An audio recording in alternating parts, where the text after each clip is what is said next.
Hello दोस्तों, स्वागत है आप लोगों का मैथ्स प्लेटफॉर्म पर।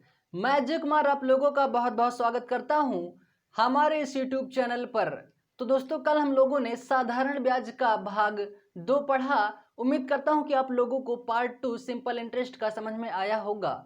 और अगर नहीं समझ में आया है तो आप लोग वापस बेसिक टू हाई लेवल नाम के प्लेलिस्ट में जाके वापस अपनी बात क्लियर कर सकते हैं, वीडियो को देख के समझ सकते हैं। ठीक है, तो आज हम लोग पढ़ेंगे दोस्तों सिंपल इंटरेस्ट का पार्ट 3 यानी साधारण ब्याज का भाग 3। और यहाँ पे जो आज का क्वेश्चन होगा दोस्तों वो होगा सारा का सारा क्वेश्चन एसएससी सीजीएल प्री से। ठीक है, तो जितने भी क्वेश्चन दोस्तों आज के होंगे वो होंगे एसएससी सीजीएल प्री से। ठीक है, तो दोस्तों वीडियो को, इस वाले वीडियो को ज़्यादा से ज़्यादा शेयर कर दीजिएगा और अपना सपोर्ट करें। ठीक है, लाइक कीजिए, शेयर कीजिए ज़्यादा से ज़्यादा और कमेंट कीजिए वो जो आप लोगों को वीडियो में सीखने को मिले। चैनल को सब्सक्राइब कर लीजिए और सब्सक्राइब करने के साथ ही बेल आइकन प्रेस कर दीजिए ताकि नोटिफिकेशन आपको मिल सके और आप वीडियो को वॉच कर सके, देख सकें, समझ सकें। ठीक है, तो आइए चलते हैं, आज का वीडियो अपना स्टार्ट करते हैं। और आज का पहला क्वेश्चन है दोस्तों, वो यहाँ पे हम बात को समझते हैं, अच्छे से देखते हैं।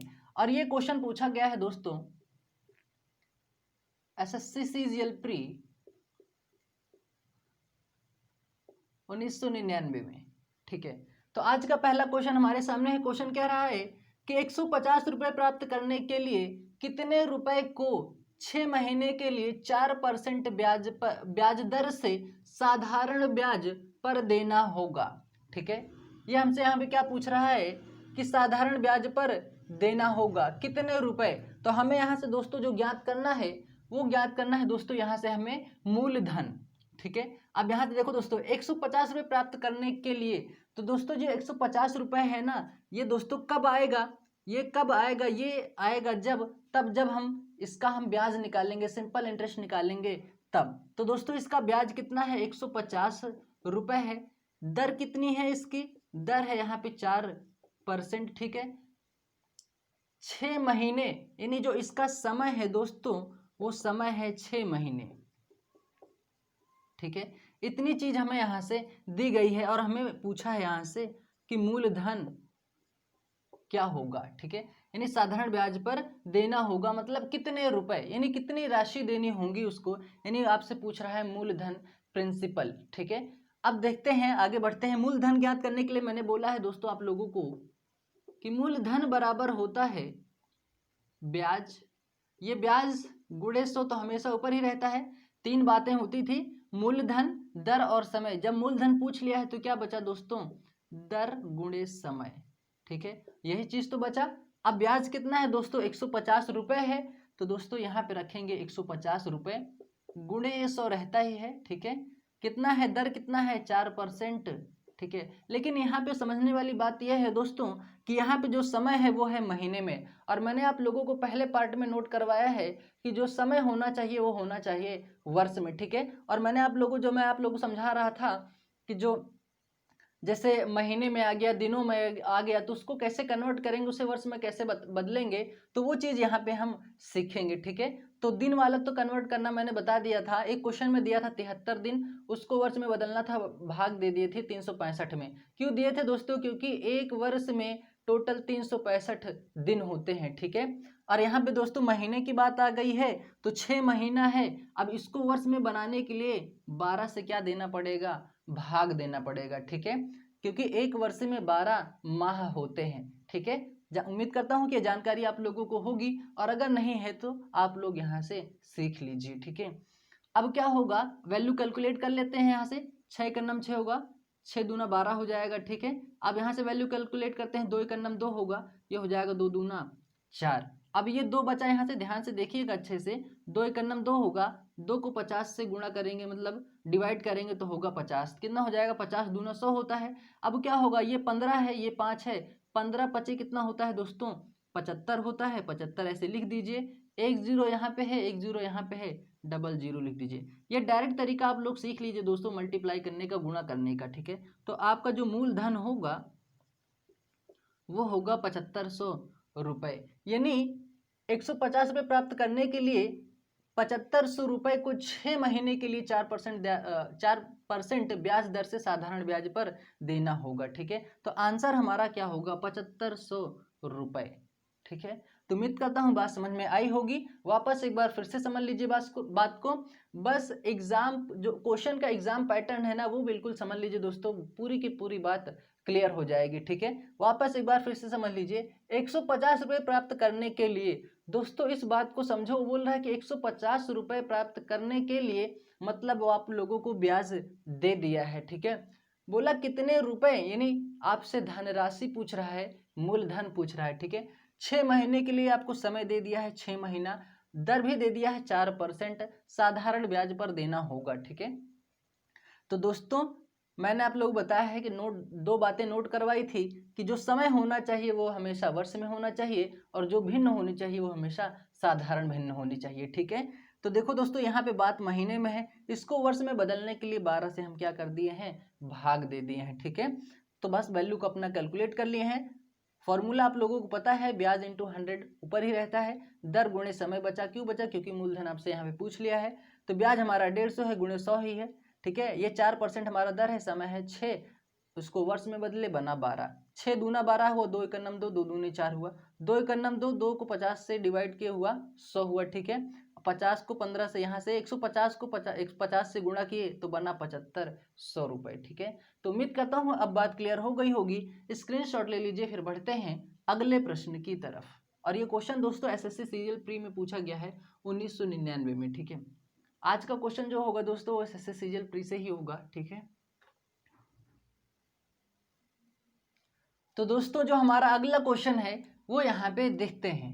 कह रहा है कोई राशि साधारण ब्याज द्वारा किसी दर से 3 वर्ष में स्वयं की 6/7 गुना हो जाती है। ठीक है, तो ब्याज की वार्षिक दर हमें यहाँ से ज्ञात करना है। ठीक है दोस्तों, तो दोस्तों यहाँ पे देखो आप लोगों को समय दे दिया गया है 3 वर्ष, यानी समय आपका जो है दोस्तों वो है 3 वर्ष।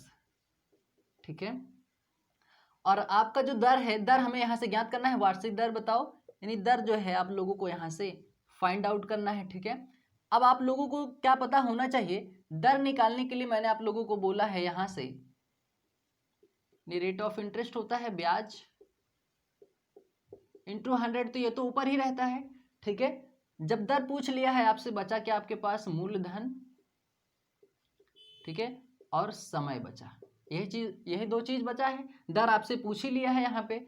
अब देखो दोस्तों, ना आपको ब्याज पता है ना आपको मूलधन पता है, समय पता है, ये 100 है ही, और दर आपसे पूछ ही रहा है। अब क्या करना है, अब पहले ब्याज और मूलधन पता करते हैं। जो बोला है कि साधारण ब्याज द्वारा किसी दर से 3 वर्ष में स्वयं की 6/7 गुना हो जाती है। ठीक है, तो दोस्तों स्वयं की 6/7 गुना हो जाती है। तो दोस्तों यहाँ से ब्याज हमारा बना कितना, ब्याज बना हमारा यहाँ 1। ठीक है, ये बात आप लोगों को समझ में आई। इस टाइप का मैंने क्वेश्चन करवाया है दोस्तों कि जब भी स्वयं की कुछ गुना हो जाती है तो ऐसे हम पैटर्न में क्वेश्चन को सॉल्व करते हैं। जैसे बोल दे कि स्वयं का 5/7 गुना हो जाती है, तो 5 से यहाँ ये 7 गुना, यानी ये होगा हमारा प्रिंसिपल और ये होगा हमारा अमाउंट, यानी दोस्तों ये होगा मूलधन और ये होगा हमारा मिश्र धन। ठीक है, तो दोस्तों ये है हमारा मूलधन और ये है हमारा मिश्र धन। क्या कह रहा है कि स्वयं की 6/7 गुना हो जाएगी, यानी दोस्तों वो अमाउंट है वो 7 रुपये हो जाएगा, 6 से 7 रुपये हो जाएगा। और 6 से 7 होने में अंतर कितने का आया दोस्तों, ब्याज कितना बना, 1 बना। ठीक है, तो अब देखो दोस्तों यहाँ से हमें ब्याज भी पता चल गया, ब्याज हमारा कितना बना, ब्याज बना है 1, ये गुणे 100 है ही। मूलधन हमारा कितना है, यहाँ पे 6 है, और समय हमें यहाँ से पता ही है 3 वर्ष है, यहाँ पर रख दीजिए 3। ठीक है, कोई दिक्कत है क्या इसको समझने में, मेरे ख्याल से कोई दिक्कत नहीं होनी चाहिए। ठीक है, वापस एक बार फिर से समझ लीजिए दोस्तों, कंफ्यूजन बिल्कुल भी नहीं रखना है। ठीक है, बोला स्वयं की 6/7 गुना हो जाएगी, बस ये बात आप लोगों को समझना है, स्वयं की 6/7 गुना हो जाएगी। इसका मतलब ये है दोस्तों कि जो मूलधन है वो मिश्र धन होने में, यानी जो 6 से 7 हो रहा है मिश्र धन होगा 1 रुपये, जो उसका ब्याज बनेगा वो बनेगा 1 रुपये। ठीक है, 6 से 7 होने में 1 रुपये। ठीक है, तो मूलधन हमारा बनेगा 6 और मिश्र धन जो हमारा होगा वो होगा 7। तो ब्याज हमारा कितना बनेगा, बनेगा 1, तो ब्याज मैंने रखा 1 गुणे 100, मूलधन हमारा बना यहाँ पे 6 गुणे 3, समय यहाँ पे हमारा 3 वर्ष दिया हुआ है। अब इसको कैलकुलेट करते हैं, तो ये क्या होगा, ये हो जाएगा 2 तिहाई 6 हो जाएगा, ठीक है। 2 को 50 से गुणा करेंगे कितना होगा, 100 हो जाएगा। 2 तिहाई 6 हुआ, 2 50 हमें कितना हुआ, 100 हो जाएगा। तो ये क्या होगा, 50 हो जाएगा, यहाँ से ये होगा 50 और ये होगा 3 त्रिका 9 होगा, ठीक है। अब इसको और कैलकुलेट करते हैं, कितना होगा, ये 9 पचे 45 हो जाएगा, 5 50 होता है। क्या पूछा है, दर, तो आ जाएगा दर हमारा 5/5/9%, ठीक है। और यही होगा हमारा आंसर। तो उम्मीद करता हूँ बात समझ में आया होगा। यहाँ पे दोस्तों कंफ्यूजन नहीं रखना है, बस क्वेश्चन एक बार फिर से समझ लीजिए। क्वेश्चन बोला कोई राशि साधारण ब्याज द्वारा किसी दर से 3 वर्ष में स्वयं की 6/7 गुना हो जाती है, यानी कोई रुपया है दोस्तों वो 6 से 7 हो जा रहा है, तो ब्याज कितना बनेगा दोस्तों, 6-7 होने में ब्याज बनेगा 1 रुपये का। तो दोस्तों ये 7 रुपये हो जा रहे हैं, 6/7 गुना हो जा रहा है, तो मूलधन हमारा बनेगा 6 और मिश्र धन हमारा होगा 7, ठीक है। तो 7 होने में ब्याज बना कितने का, 1 का, 1 ब्याज मैंने यहाँ पे रखा, गुणे 100 है। मूलधन हमारा कितना बनेगा, 6, यहाँ पे मैंने रखा 6, समय हमारा यहाँ पे 3 वर्ष दिया हुआ था। बस कैलकुलेट कर लीजिए, हमारा बना आंसर 5 सही 5/9% क्या होगा, दर होगा हमारा, ठीक है। तो ये क्वेश्चन भी दोस्तों एसएससी सीजीएल प्री 1999 बना हुआ है, ठीक है। तो स्क्रीनशॉट ले लीजिए, फिर बढ़ते हैं अगले प्रश्न की तरफ।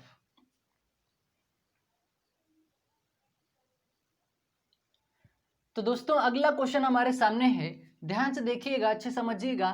क्वेश्चन कह रहा है कि किसी राशि पर 5% वार्षिक ब्याज की दर से 3 वर्षों और 4 वर्षों में प्राप्त साधारण ब्याजों में अंतर जो है वो 42 रुपए है। तो वह राशि हमें यहाँ से ज्ञात करनी है, और ये क्वेश्चन भी एसएससी सीजीएल प्री एग्जाम में पूछा गया है 1999 में, ठीक है।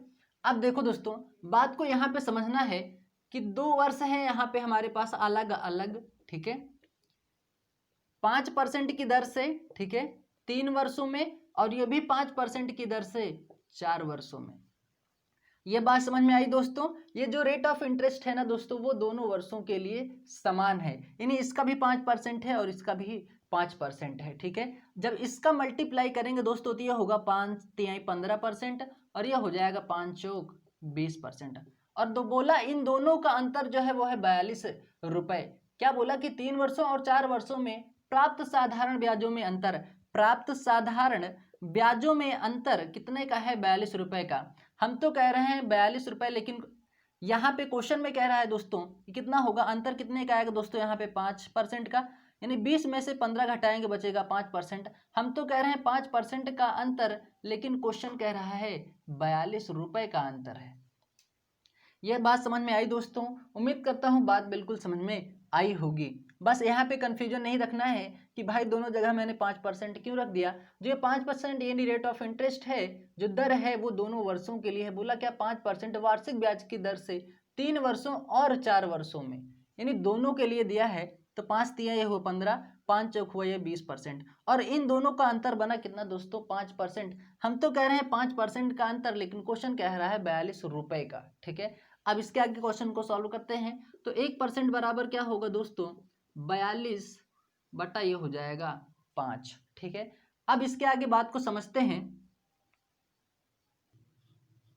अब इसको दोस्तों जब कैलकुलेट करेंगे तो ये होगा 5 अठे 40 हो जाएगा, ठीक है। पॉइंट बढ़ाएंगे 0 होगा, 5 चौक 20 हो जाएगा। यानी 1% जो बना दोस्तों 8.4 का, तो यहाँ से 100% निकाल लेते हैं। तो क्या होगा 8.4, तो ये है ही, गुणे कर देंगे 100 से, ठीक है। तो 84 का यहाँ से दोस्तों इस पॉइंट को मान लेते हैं पूरा 84 है, 84 को 100 से गुणा करेंगे तो ये कितना होगा दोस्तों, ये हो जाएगा 8400, ठीक है। कितना होगा, 8400 होगा। अब देखो दोस्तों एक अंक पे दशमलव है ना, तो यहाँ पे रख दीजिए एक अंक पे ये दशमलव, और दशमलव के यहाँ से कर दीजिए कैंसिल आउट। तो क्या होगा, वह राशि क्या होगी, तो वह राशि होगी 840, ठीक है।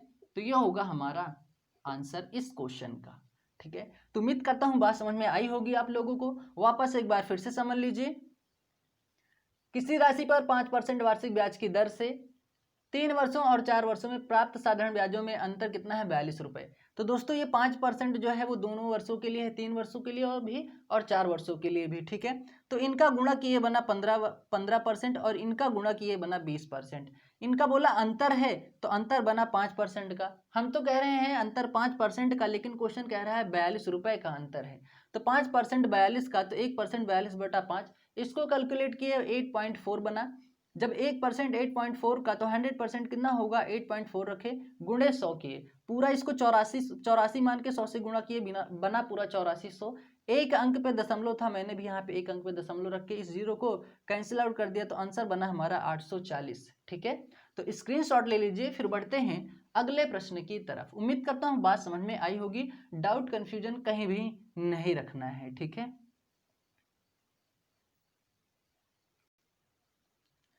तो दोस्तों अगला क्वेश्चन हमारे सामने है, और ये जो क्वेश्चन है most of the important question है, तो बात को ध्यान से समझना दोस्तों, ठीक है।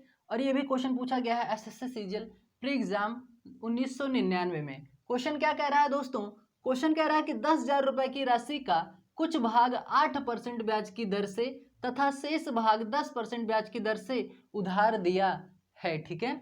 यदि उनकी औसत वार्षिक ब्याज दर 9.2% है तो दोनों भाग क्या होंगे, ये हमें यहाँ से फाइंड आउट करना है, ठीक है दोस्तों। तो चलिए यहाँ से फाइंड आउट करते हैं दोस्तों। जो पहला भाग है दोस्तों वो है 8%, ठीक है। और जो दूसरा भाग है दोस्तों वो शेष भाग क्या है? 10% है, ठीक है। बोला यदि उनकी औसत वार्षिक ब्याज दर, यानी औसत वार्षिक ब्याज दर कितना है? 9.2% है, 9.2% है ये चीज, ठीक है। अब यहाँ पे आप लोगों को एक बात याद आ रहा होगा, मिश्रण का नियम। और मिश्रण का नियम आप लोगों को अच्छे से पता होगा, मैंने आप लोगों को बताया है, अच्छे से क्लियर करवाया है कि मिश्रण का नियम कहता है कि मिश्रण से एक वैल्यू बड़ी होनी चाहिए और मिश्रण से एक वैल्यू छोटी होनी चाहिए। तो यहाँ पे एलिगेशन रूल फॉलो हो रहा है, तो बिल्कुल यहाँ पे वो रूल अप्लाई करके क्वेश्चन को आसानी से सॉल्व हम कर सकते हैं, ठीक है। तो यहाँ से दोस्तों ये क्या होगा, मैंने बोला है कि बड़ी वैल्यू में से छोटी वैल्यू को क्रॉस में घटाएं, तो 10 में से 9.2 जाएगा तो यहाँ पे बचेगा 0.8, ठीक है। अब यहाँ से जो वैल्यू माइनस करेंगे 9.2 में से 8 माइनस करेंगे तो यहाँ पे जो वैल्यू बचेगा वो बचेगा 1.2, ठीक है। अब इसको कैलकुलेट करते हैं। यहाँ पे देखो एक अंक के बाद दशमलव है, यहाँ पे भी एक अंक के बाद दशमलव है, तो दशमलव को यहाँ से कर देते हैं माइनस। कोई दिक्कत है क्या? मेरे ख्याल से कोई दिक्कत नहीं होनी चाहिए। आगे सॉल्व करते हैं। यह हो जाएगा 4 दूना 8 होगा, 4 तिहाई हो जाएगा 12। तो यहाँ पे जो अनुपात बना वो बना दोस्तों 2:3 का, यानी पहली वैल्यू और ये है दूसरी वैल्यू। आगे क्वेश्चन क्या बोला है, तो दोनों भाग क्या होंगे। तो दोस्तों ये दोनों भाग पता करने के लिए ये अनुपातिक योग इनका पता करेंगे। 3 और 2 कितना हो जाएगा? 5 अनुपात का। हम तो कह रहे हैं 5 अनुपात, लेकिन क्वेश्चन बोला है कि 10,000 रुपए, ठीक है। तो यहाँ पे रखेंगे 10,000 रुपए। अब इसको कैंसिल आउट करते हैं, एक भाग पहले यहाँ से पता कर लेते हैं। तो ये हो जाएगा 5 दूना 10, यानी जो एक अनुपात बनेगा दोस्तों वो बनेगा 2,000 रुपए, ठीक है। जब एक अनुपात 2,000 रुपए का, तो हमसे पूछा क्या है? दोनों भाग। तो दोस्तों पहला भाग यहाँ से पता कर लेते हैं, यह है 2,000, पहले भाग का मान कितना है? 2, तो यहाँ से कितना हो जाएगा? ये हो जाएगा 4,000 रुपए, ठीक है। दूसरे वाले का पूछा है, दोनों भाग पूछा है हमसे, तो एक अनुपात जो बना है 2,000 का, यहाँ से 3 से गुणा कर देंगे, 2 तिहाई कितना हो जाएगा? 6,000 रुपये। और इन दोनों को जोड़ना बिल्कुल 10,000 रुपये बनेगा, ठीक है। तो आंसर हमारा क्या होगा? आंसर हमारा होगा ये, ठीक है। यहाँ से दोनों का भाग हम पता कर लिए हैं, ठीक है। वापस एक बार फिर से समझ लीजिए अच्छे से क्वेश्चन को। क्वेश्चन कह रहा है कि 10,000 रुपए की राशि का कुछ भाग 8% ब्याज की दर से तथा शेष भाग 10% ब्याज की दर से उधार दिया है, ठीक है। यदि उनकी औसत वार्षिक ब्याज दर 9.2% है, इनकी वार्षिक ब्याज दर जो है दोस्तों 9.2% है, तो दोनों भाग क्या होंगे हमें पता करना था। तो दोस्तों यहाँ पे एलिगेशन रूल फॉलो हुआ, वो मैंने यहाँ पे अप्लाई करके क्वेश्चन को सॉल्व किया। तो एलिगेशन रूल ये कहता है कि मिश्रण से एक वैल्यू बड़ी होनी चाहिए और मिश्रण से एक वैल्यू छोटी होनी चाहिए, ठीक है। तो उसके बाद क्या किया, वैल्यू को क्रॉस में घटाए, लेकिन घटाने का तरीका क्या है, बड़ी वैल्यू में से हमेशा छोटी वैल्यू को माइनस करते हैं, सब्ट्रैक्ट करते हैं, घटाते हैं, ठीक है। तो 10 में से 9.2 माइनस 2, 9.2 माइनस किया तो बना यहाँ पे 0.8 यानी 0.8। फिर यहाँ से 9.2 में से 8 घटाया 1.2 बना, ठीक है। एक अंक पे दशमलव है, यहाँ पे भी एक अंक पे दशमलव है, दशमलव से दशमलव को मैंने कर दिया यहाँ पे कैंसिल आउट, ठीक है। फिर क्या किया, 4 दूना 8 हुआ, ये हुआ 4 तिहाई 12। तो अनुपात जो बना दोस्तों दोनों का वो बना 3:2:3। दोनों का भाग पता करना है दोस्तों, इसका अनुपातिक मान पता कर लिए, बना 5, 3 और 2 हुआ 5, 5 अनुपात कितने के बराबर है, 10,000 के बराबर है। तो एक अनुपात बना दोस्तों 2000 का। तो पहले वाले भाग का पता किया, तो जब एक अनुपात 2000 का तो 2 कितने का हो जाएगा, 4000 रुपये का। दूसरे वाले का पता करेंगे दोस्तों, एक अनुपात 2000 का तो 3 का कितना हो जाएगा, 6000, और इन दोनों को जोड़ेंगे बिल्कुल 6000 होगा। यानी जो डिस्ट्रीब्यूशन हुआ दोस्तों, बंटवारा हुआ 10,000 रुपये का, ए और पहले और दूसरे में वो कितने का हुआ, 4000 और 6000 रुपये का, ठीक है। तो उम्मीद करता हूँ अब बात पूरी क्लियर हो गई होगी। स्क्रीनशॉट ले लीजिए, फिर बढ़ते हैं अगले प्रश्न की तरफ।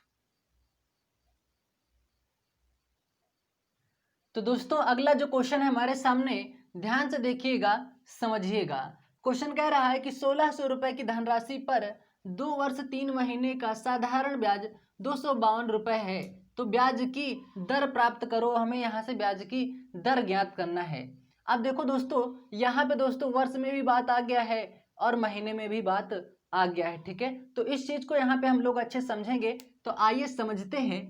तो यहाँ से ज्ञात क्या करना है दोस्तों, ब्याज की दर। तो दोस्तों दर ज्ञात करने के लिए आप लोगों को अच्छे से पता होगा कि ब्याज गुणे 100, ये तो ऊपर ही रहता है। तो बचा क्या आपके पास, मूलधन, ठीक है, और क्या बचा, समय बचा, ठीक है, यही बचा आपके पास। तो ब्याज क्या है दोस्तों, साधारण ब्याज आपके पास है 252 रुपए है। तो यहाँ पे रख दीजिए 252 रुपए, ठीक है, गुणे ये 100 तो रहता ही है, ठीक है। मूलधन हमारा क्या है, 1600 रुपए की धनराशि यानी मूलधन है, तो यहाँ पे रख दीजिए 1600 रुपए। अब बात यहाँ पे समझते हैं 2 वर्ष 3 महीना। अब इसको कैसे रखेंगे दोस्तों, ये बात हमें यहाँ पे सीखना पड़ेगा। एक काम करते हैं दोस्तों, इसको सबसे पहले हम महीने में पूरे को, जो ये वर्ष में है, तो इसको पहले हम महीने में मतलब कन्वर्ट कर लेते हैं। एक वर्ष में दोस्तों जब 12 महीना, तो 2 वर्ष में कितना हो जाएगा, 24 होगा। यहाँ पे बात को समझते हैं, एक वर्ष में 12 माह, ठीक है। तो 2 वर्ष में कितना हो जाएगा दोस्तों, 12 गुणे 2 करेंगे कितना हो जाएगा, 24 माह हो जाएगा, ठीक है। जब ये 24 माह हो जाएगा, 24 महीना तो ये है और 3 महीना ये है, तो 24 में 3 जोड़ेंगे तो महीने होंगे कितने दोस्तों, 27 हो जाएगा। यानी दोस्तों 24 महीना ये है प्लस ये 3 महीना ये है, ठीक है। तो टोटल माह कितने होंगे, 27 माह हो जाएगा, ठीक है। बात समझ में आया। जो ये वर्ष में था उसको भी हम पहले माइनस में, माह में यानी महीने में बदल लिए। वैसे ये चीज को मुझे लिखना नहीं था, डायरेक्ट आप लोग समझ सकते हैं बात को, लेकिन मैं चाहता हूं कि कंफ्यूजन, डाउट बिल्कुल नहीं रहना चाहिए, एक एक बात क्लियर होनी चाहिए। एक वर्ष में 12 माह तो 2 वर्ष में 24 माह हो जाएंगे। 24 माह ये है और 3 माह ये है, तो 24 और 3 हुआ 27 माह। तो यहाँ पे रख देते हैं 27 माह। अब दूसरी बात आप लोगों को याद होनी चाहिए कि जब यहाँ पे बात महीने पे आ गई है और मैंने बोला है कि वर्ष यानी जो समय होना चाहिए हमेशा वर्ष में होना चाहिए, तो दोस्तों ये माह में है तो इसको मैं क्या कर दूं, इसको महीने में वर्ष में बदलने के लिए 12 से क्या कर दूं, भाग दे दूं, ठीक है। कोई दिक्कत है क्या, मेरे ख्याल से कोई दिक्कत नहीं होनी चाहिए। अब ये हो गया वर्ष में, ये बदल गया। अभी तक ये माह में था, 12 से जैसे ही भाग दी ये वर्ष में बदल गया, ठीक है। अब क्वेश्चन को सॉल्व कर लेते हैं। ये हो जाएगा 3 चौक 12 हो जाएगा, ठीक है, और ये होगा 3 9 27, ठीक है। इसको सॉल्व करने में कोई दिक्कत नहीं होनी चाहिए। ये हो जाएगा 4 का 4, ये हो जाएगा 4 चौक 16, तो ये टोटल बना 400, ठीक है। अब नीचे वाली बात खत्म हो गई है, अब ऊपर सॉल्व करते हैं। ये पूरा 400 बना है, तो देखो दोस्तों ये 0 से 0 पहले तो हम कर देते हैं, ये कैंसिल आउट, ठीक है। ये 0 भी खत्म हो गया, ये 0 भी। अब बचा ये 4। अब क्या करते हैं, इस 4 को गुणा करते हैं 252 में, डिवाइड करते हैं, तो ये हो जाएगा 4 का 4 हो जाएगा, ठीक है। ये होगा 4 छंग 24, 1 बचा 4 3 12 हो जाएगा, ठीक है। अब ये 9 बचा हुआ है, 9 को 63 से डिवाइड करेंगे, यानी बचा है आपके पास 63/9। अब जब इसको कैंसिल आउट कर देंगे तो बचेगा क्या, 7। तो जो आपका रेट ऑफ इंटरेस्ट आएगा दोस्तों वो आएगा 7 %। ठीक है, ये होगा हमारा आंसर। तो उम्मीद करता हूं बात समझ में आ गई होगी। वापस एक बार फिर से समझ लीजिए बात को। दर ज्ञात करने के लिए आप लोगों को तरीका पता है कि ब्याज और गुणा हमेशा ऊपर रहता है, ब्याज गुणे 100 ऊपर रहता है। बचा क्या, मूलधन गुणे समय। तो दोस्तों रेट ऑफ इंटरेस्ट निकालने के लिए ब्याज हमारा कितना है, साधारण ब्याज 252 रुपए है, सो मैंने यहाँ पे लिखा गुणे 100। ये बात खत्म हो गई आपकी। ठीक है, अब नीचे वाले पे आते हैं। जो आपकी धनराशि है यानी जो मूलधन है वो है 1600 रुपए। अब बात आती है समय पे। तो समय को हम बदले थोड़ा सा यहाँ पे दोस्तों, यही चीज हमें यहाँ पे समझना था इस क्वेश्चन में। ठीक है, अगर डायरेक्ट दे देता 2 वर्ष तो दोस्तों इस क्वेश्चन में कुछ रह ही नहीं जाता। और बात समझना है दोस्तों इस बात कि 2 वर्ष 3 महीने यानी वर्ष में भी दिया है और महीने में भी दे दिया है। ठीक है, इसी बात को हमें यहाँ पे समझना था। तो पहले हम क्या किए दोस्तों, इस वर्ष को दोस्तों महीने में चेंज कर लिए। तो एक वर्ष में 12 माह होते हैं, ये सबको पता है। तो 2 वर्ष में कितना होगा दोस्तों, 24 माह होगा। 24 माह ये है और 3 माह ये है। तो 24 और 3 बना यहाँ पे 27 माह। पहले इसको महीने में हम लोग चेंज कर लिए, तो मैंने लिखा यहाँ पे 27। वर्ष में बदलने के लिए 12 से भाग दे दिए, क्योंकि हमें ये महीने में है, वर्ष में बदलना है। इसको कैलकुलेट किए, 3 चौक 12 हुआ, 3 नवा 27 हुआ। ठीक है, 4 कन्नम 4, 4 चौक 16। ये 0 से 0 पहले ही कैंसिल आउट कर दिए, 16 बचा था। 4 कन्नम 4, 4 चौक 16। फिर कैंसिल आउट की 4 कन्नम 4, 4 छंग 24, 1 बना 4 3 12। ये 9 है, ये 63 है, 63/9 लिखे यहाँ पे। 9 सद 63 होता है। तो रेट ऑफ इंटरेस्ट जो निकल के आया यानी जो दर निकल के आया, ब्याज की दर निकल के जो आई वो भाई 7%। ठीक है, तो मेरे ख्याल से अब कोई दिक्कत नहीं होनी चाहिए। स्क्रीनशॉट ले लीजिए। फिर बढ़ते हैं अगले प्रश्न की तरफ। तो दोस्तों अगला क्वेश्चन हमारे सामने है, इंपॉर्टेंट क्वेश्चन है दोस्तों, बात को अच्छे से समझना। ठीक है, क्वेश्चन क्या कह रहा है कि किसी राशि का साधारण ब्याज मूलधन का 9/4 गुना है। ठीक है, यदि दिए गए धन पर ब्याज की वार्षिक दर तथा समय समान हो तो ब्याज की दर क्या होगी। और ये क्वेश्चन पूछा गया था दोस्तों एसएससी सीजीएल प्री 2000 में। ठीक है, और इस टाइप का क्वेश्चन दोस्तों मैंने करवा दिया है पहले ही पार्ट में। ठीक है, तो दोस्तों इस बात को वापस हम फिर से एक बार क्लियर कर लेते हैं कि दोस्तों ये क्या कह रहा है कि दर तथा समय समान हो, यानी रेट ऑफ इंटरेस्ट और जो टाइम है वो बिल्कुल क्या हो दोस्तों, समान हो। और समान कब होगा, इसका कहने का मतलब ये है कि जैसे मान लो कि 10% अगर इसकी दर है तो 10 वर्ष इसका समय भी होना चाहिए। अगर 11% दर है तो 11 वर्ष इसका क्या होना चाहिए, समय है। इसीलिए बोल रहा है कि दर व समय क्या होना चाहिए, समान हो। तो इस प्रकार से समान होना चाहिए। ठीक है, अब बात को समझते हैं। इसका मैंने आप लोगों को एक शानदार ट्रिक बताया था और वो ट्रिक मुझे उम्मीद है कि आप लोगों को याद होगी। ठीक है, तो ट्रिक क्या था दोस्तों, मैंने बोला कि जो आपका वैल्यू दिया हो, जैसे दिया है 9/4 गुना। दोस्तों ये क्या है, 9/4 गुना है। ठीक है, इसको मैंने बोला था कि 100 से क्या कर लीजिए, गुणा कर लीजिए। ठीक है, अब ये जब गुणा हो जाएगा तो दोस्तों ये क्या होगा, ये वैल्यू कैंसिल आउट होगी। दोस्तों ये वैल्यू 4/9 है, 9/4 ना हो के 4/9 है। तो दोस्तों ये क्या करेंगे, 4/9 ऐसे लिखेंगे। और मैंने बोला था कि ऐसा लिखते ही आप क्या कर दीजिए, 100 से गुणा कर दीजिए। ये ट्रिक मैंने आप लोगों को बताया था दोस्तों, आप लोगों को याद होगा। अब क्या होगा दोस्तों, ये 400 हो जाएगा। ठीक है, और बटे में ये होगा 9। और मैंने बोला है कि जो वैल्यू आएगी गुणा करने के बाद, कैलकुलेट करने के बाद, वो किसी ना किसी नंबर का एक परफेक्ट रूट ऑफ स्क्वायर होगा, यानी किसी संख्या का पूर्ण वर्ग होगा। ठीक है, तो क्या कर दीजिए दोस्तों, ये वर्ग लगा दीजिए। 400 किसका वर्ग होता है दोस्तों, ये 20 का वर्ग होता है। ठीक है, क्वेश्चन तो हम सॉल्व कर लेंगे ना दोस्तों इस तरह से। ये किसका होता है, ये 20 का वर्ग होता है और ये 3 का वर्ग होता है। ठीक है, बात समझ में आई दोस्तों। मैंने बोला कैलकुलेट करने के बाद जो संख्या आएगी वो किसी ना किसी नंबर का एक परफेक्ट रूट ऑफ स्क्वायर होगा। तो दोस्तों ये जो 400 है वो 20 का वर्ग होगा, 20 विषम में 400 होता है। और ये 9 जो है 3 का वर्ग होता है, 3 त्रिका 9 होता है। ठीक है, अब इसको कैंसिल आउट करते हैं। ये क्या होगा दोस्तों, जब इसको कैंसिल आउट करेंगे दोस्तों ये होगा 3 छंग 18, 2 बचा, 2 ऊपर रखिए, 3 नीचे रख दीजिए। तो अब क्या होगा, ये 6 सही 2/3% दर होगी और 6 सही 2/3 क्या होगा, ये वर्ष होगा, इसका समय होगा। और ये क्या है, समान है। ठीक है, समान है कि नहीं, समान है, क्योंकि दर भी वही है और उसका समय भी वही है। ये दोनों क्या हो गए, समान है। क्वेश्चन हमसे यही पूछा था कि दिए गए धन पर ब्याज की वार्षिक दर क्या है तथा समय समान हो, तो ब्याज की दर क्या होगी वो हम यहाँ से ज्ञात कर लिए, दर भी और समय भी यहाँ से ज्ञात कर लिए। ठीक है, तो ये था हमारा दोस्तों क्वेश्चन, स्क्रीनशॉट ले लीजिए। फिर बढ़ते हैं अगले प्रश्न की तरफ। उम्मीद करता हूँ बात समझ में आई होगी। ठीक है, अगर दोस्तों इसी क्वेश्चन को अगर दूसरे तरीके से सॉल्व करना हो तो उसे कैसे सॉल्व करते हैं, आइए समझते हैं। ये तो था दोस्तों डायरेक्ट हमने यहाँ पे 100 कैसे गुणा किया, वो चीज़ यहाँ पे हम बात को समझते हैं। अगर इसको ट्रिक से ना सॉल्व करके अगर दूसरे तरीके से इस क्वेश्चन को सॉल्व करना हो तो उसे हम कैसे सॉल्व करेंगे, उस चीज़ को यहाँ पे हम समझते हैं। ठीक है, तो दोस्तों यहाँ पे बात को समझना ऐसे है, क्या दिया हुआ है कि साधारण ब्याज मूलधन का 4/9 गुना है। साधारण ब्याज मूलधन का क्या है, 4/9 है। मैंने बोला जो पहले आए उसको पहले रखो और जो बाद में आए उसको बाद में रखो। दर ज्ञात करनी है दोस्तों, दर ज्ञात करने के लिए होता है ब्याज गुणे 100 बटे में क्या होता है, मूलधन गुणे समय, यही होता है। ठीक है, अब देखो दोस्तों ब्याज यहां से क्या बना दोस्तों, आपका बना है 4, यहां पे रख दीजिए 4।